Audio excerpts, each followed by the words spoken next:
my name is Mike Parks, and on behalf of Bowser Electronics, I'd like to talk to you about building automation systems. With the explosion of inexpensive sensors, nearly ubiquitous wireless internet connectivity, and powerful microcontrollers, now more than ever it's easy to connect your building systems to the internet to take advantage of all the capabilities that come along with being a part of the Internet of Things. For facility managers, one of the biggest costs in operating and maintaining a building is the heating and cooling costs. We strive to make our buildings as energy efficient as possible, but sometimes that's hard to do, especially if you have to retrofit an existing building. We're going to show you today how easy it really is to add some intelligence to your building systems.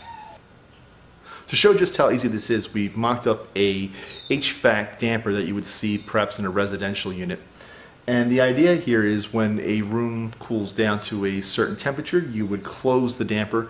That would stop the cool air from coming into the room because there's no sense wasting energy cooling down a room that's already cool. And then when the room would heat up, you'd come back, you'd open up the damper, and then the cool air would come back in. The wintertime, you do it with heating. But the idea is it's a manual process. You open and close the damper. So we think we can do better. By adding a little bit of intelligence and some motors, we can actually make this an automated process. So for our system, what we're going to use is we're going to use the TE Connectivity Weather Shield. This is a great little tool that has a variety of sensors on board, and it puts it in a really nice, easy to use form factor for prototyping.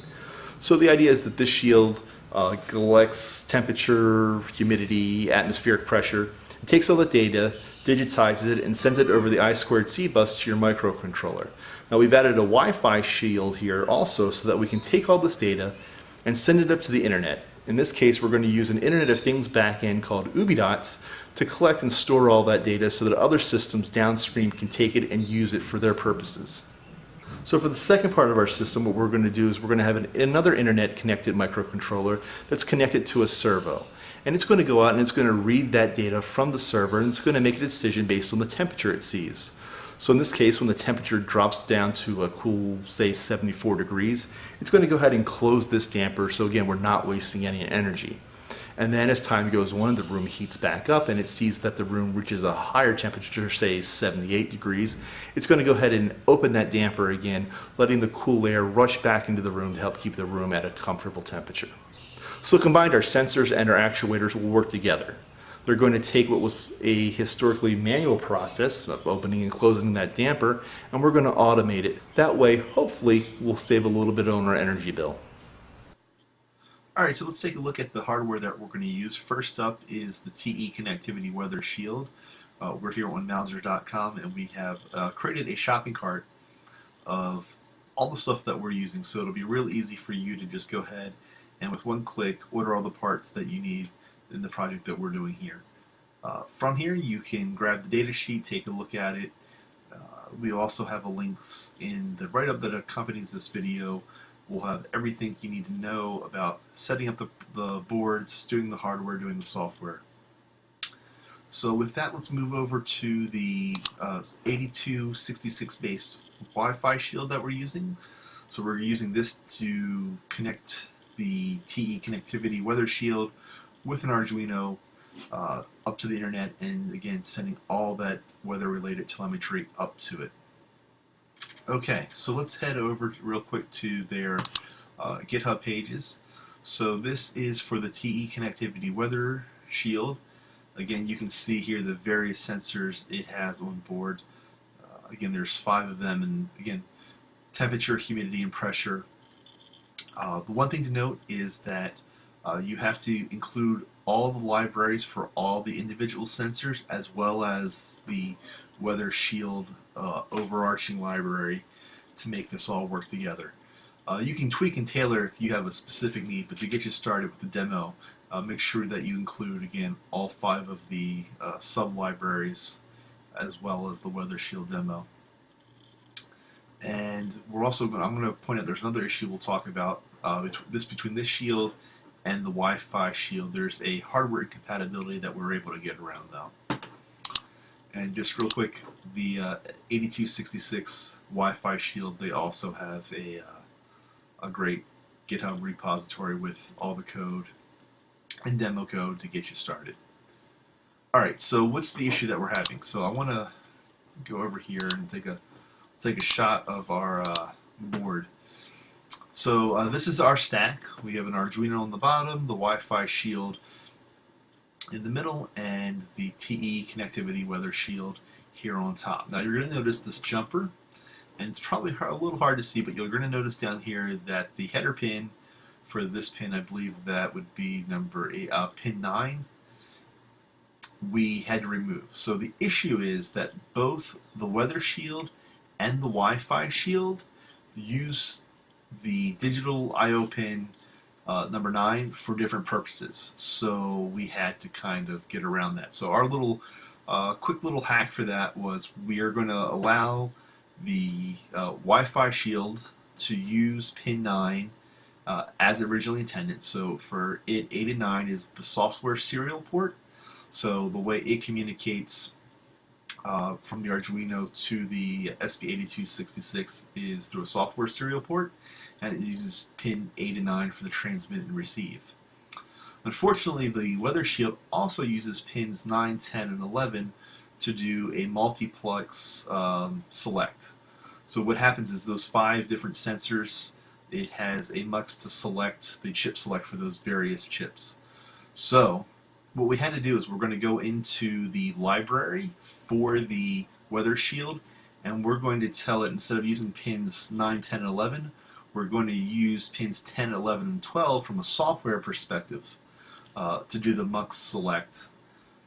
And then what we're going to do is, for a physical hack, is we broke off again the header for pin 9, and we're taking pin 12, backfeeding it into pin 9 for the weather shield, but by cutting out the pin, that pin 12 and pin 9 doesn't connect it to the Wi-Fi shield. So from a hardware perspective, the weather shield thinks it's seeing pins 9, 10, and 11.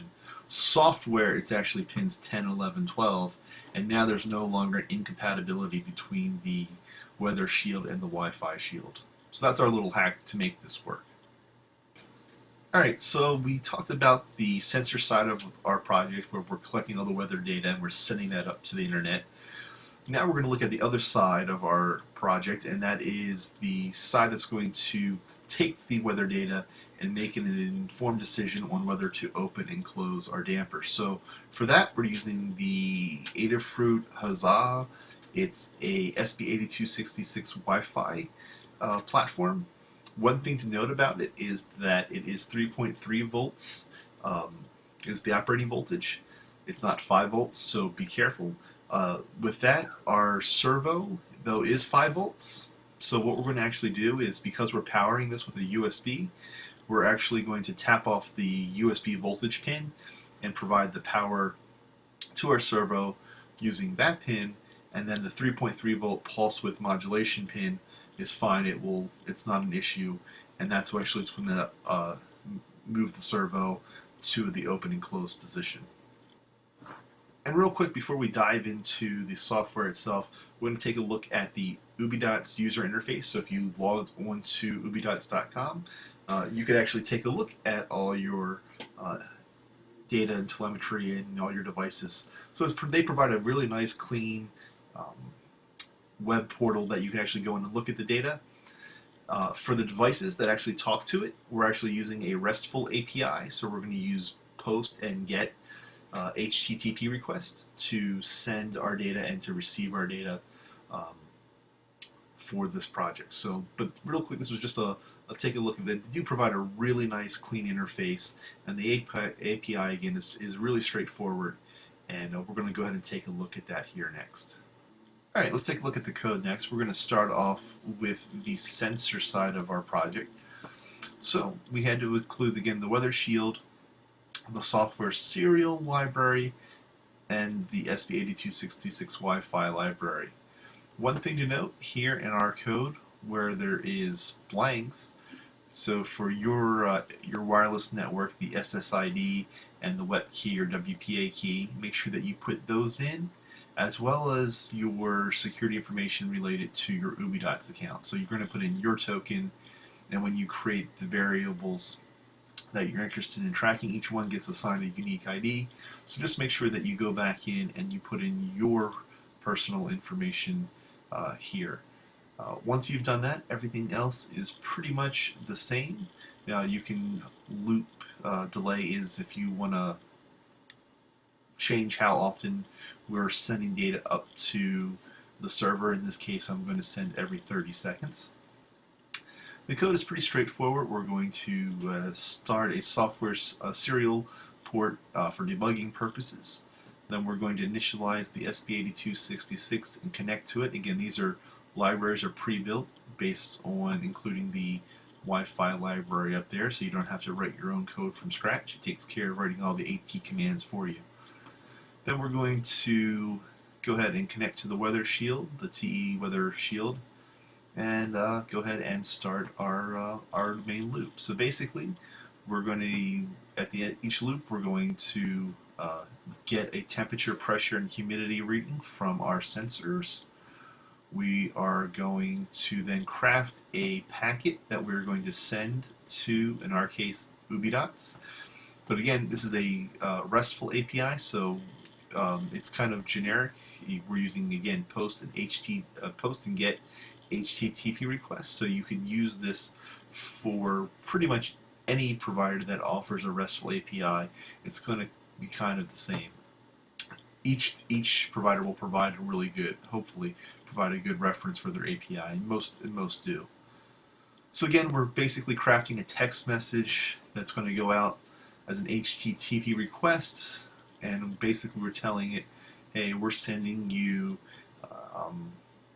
a bunch of 3 of our variables with the values included with that. And then I have, so here, this part is the client request. So this was actually going out to the web server, and then for debug purposes, I'm actually doing a serial print to the serial port, so I can just make sure that I've got my messages formatted correctly. And then a little error correction detection if we can't connect to the server, if we can't connect to our Wi-Fi shield to give errors so we can fail gracefully. We have some code here. And then again, we delay so that we're not bombarding the UbiDots server with too much data. Again, you can tweak however you see fit. And then again, we've made a separate function for handling the interfacing with the weather shield. So we're going to call up in the main loop, we'll call get measurements, but we put all that code in a self-contained function so we can use it in other places as well.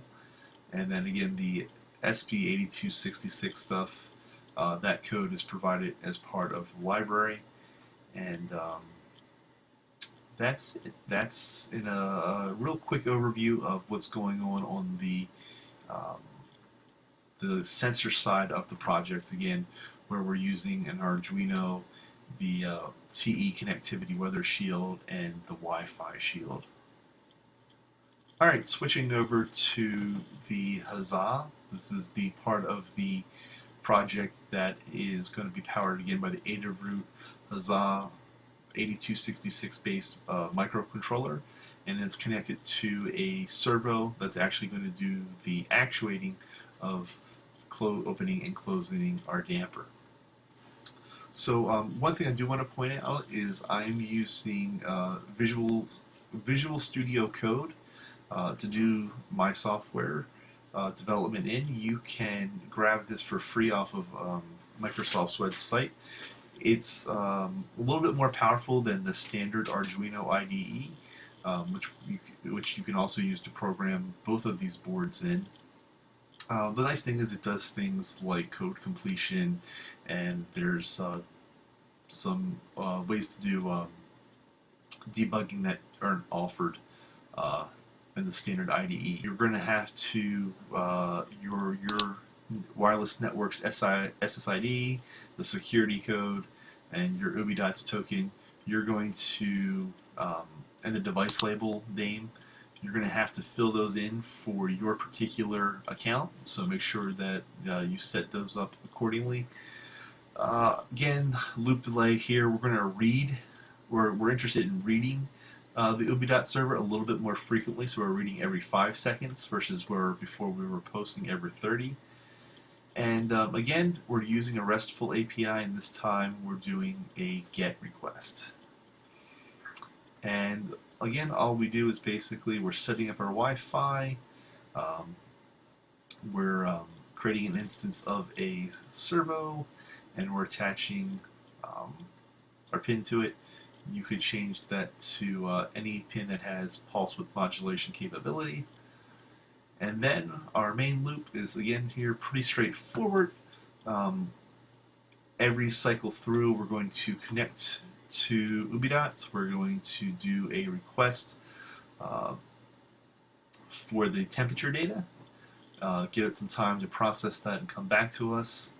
And then we're going to have to take that data as it comes in, and before we can do anything with it, we got to do a little cleanup, because it's going to give you the whole packet, and we're going to want to be interested in just the numerical float value of the temperature. So we've done this little function down here called clean HTTP response that basically takes that long string that you're going to get sent back from the server, and we're going to clean it up. It's actually I think it's a JSON packet that comes back to you. So we're cleaning that up, and we're getting down to basically where we're going to get a float value that is the temperature itself, and then we return that back to the main loop, and then it's going to pass that off to a function that we created to actually operate the baffle. So once we've gotten the actual temperature, we send that down here, and then for this example, we're just using kind of a one set point. If it's above a certain temperature, close the baffle, or open the baffle. If it's below, close it. You could set different values if you want to add like a little bit of hysteresis, so that your the temperature kind of fluctuates around the set point. It's not constantly opening and closing, so you could set two different values for opening and closing. But for here, just for this purposes, to make it simple, we went with one single set point.